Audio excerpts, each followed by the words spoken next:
Bienvenidos a esta nueva inmersión profunda. Hoy nos metemos con las ideas de Os Guinness, un autor, un crítico social, bastante influyente en ciertos ámbitos. Vamos a ver un poco su obra, sus raíces intelectuales y cómo ha llegado todo esto al mundo de habla hispana. Nuestra idea es destilar un poco lo esencial de su pensamiento, desde la crítica cultural hasta, su visión del propósito, la libertad cívica. Pero, antes de nada, hay una aclaración importante que hacer, ¿verdad? Fundamental, sí. A ver, es clave distinguir a Os Guinness, el pensador, que por cierto es tataranieto del famoso cervecero Arthur Guinness, una curiosidad.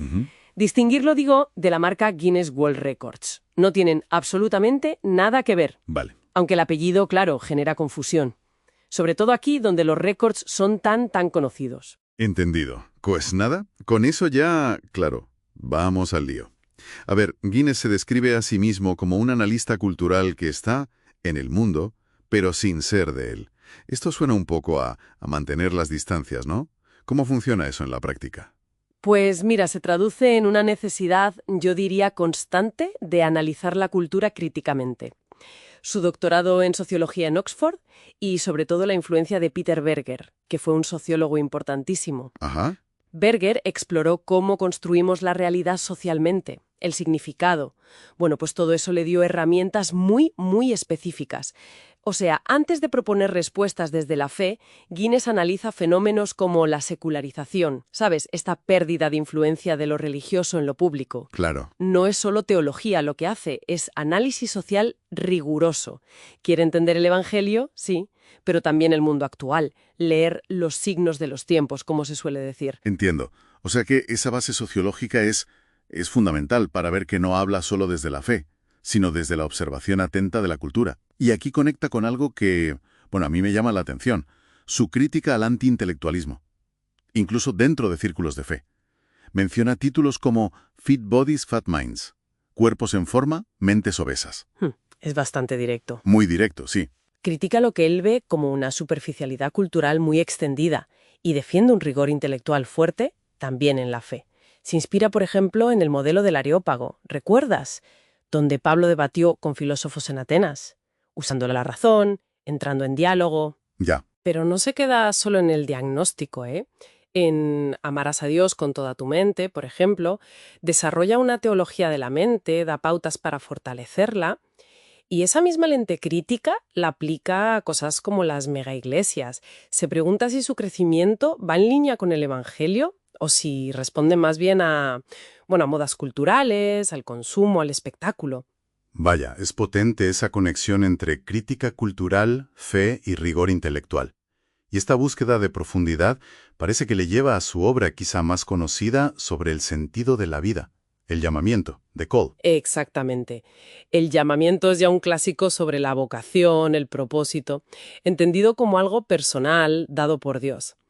La idea central es rompedora, vivir para una audiencia de un solo espectador. Uf. Esto, hoy en día, es radicalmente contracultural, ¿no crees? Totalmente. Desafía de frente toda nuestra obsesión por la fama, los likes, la validación externa constante. Lo que propone es que la realización de verdad no viene del aplauso público, sino de ser fiel íntimamente a ese propósito trascendente, aunque nadie más lo vea o lo entienda.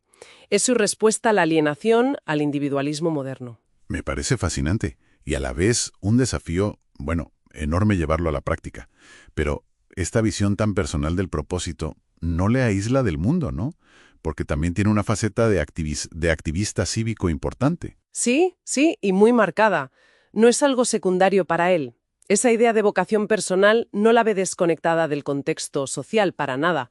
Fue redactor principal de documentos muy relevantes, la Carta de Williamsburg en el 88 sobre libertad religiosa en Estados Unidos y más recientemente la Carta Global de la Conciencia de 2012 que se presentó incluso ante el Parlamento Europeo. Ah, mira. Y su argumento central ahí es potente. La libertad de conciencia, de pensamiento, de religión, no es solo un derecho para creyentes, es la base indispensable para que cualquier persona sea plenamente humana. Entiendo. Para poder pensar y actuar con autenticidad. Lo plantea como un derecho humano universal, vamos. Vale, vale. Entonces conecta esa libertad interior de seguir un propósito con la necesidad de defender las libertades públicas que la hacen posible. ¿Y cómo llega todo esto? ¿Cómo resuenan estas ideas en el mundo de habla hispana? Pues su llegada ha sido importante, la verdad. Principalmente a través de editoriales como Andamio, muchas veces en coedición con CLI. Han traducido sus obras clave. El llamamiento, claro, amarás a Dios con toda tu mente, La hora de la verdad, ese análisis de las megaiglesias. O sea, lo principal está disponible. Y más allá de la venta de libros, que los hay en físico, en ebook, incluso audiolibros de los títulos más importantes, lo interesante es cómo sus ideas han estimulado debates Ajá. en círculos académicos, teológicos, entre líderes sociales, sobre cómo aplicar esa crítica cultural, ese enfoque del propósito, pero en nuestros propios contextos, ¿sabes? Que tienen sus propias dinámicas sociales y religiosas. Bien, bien.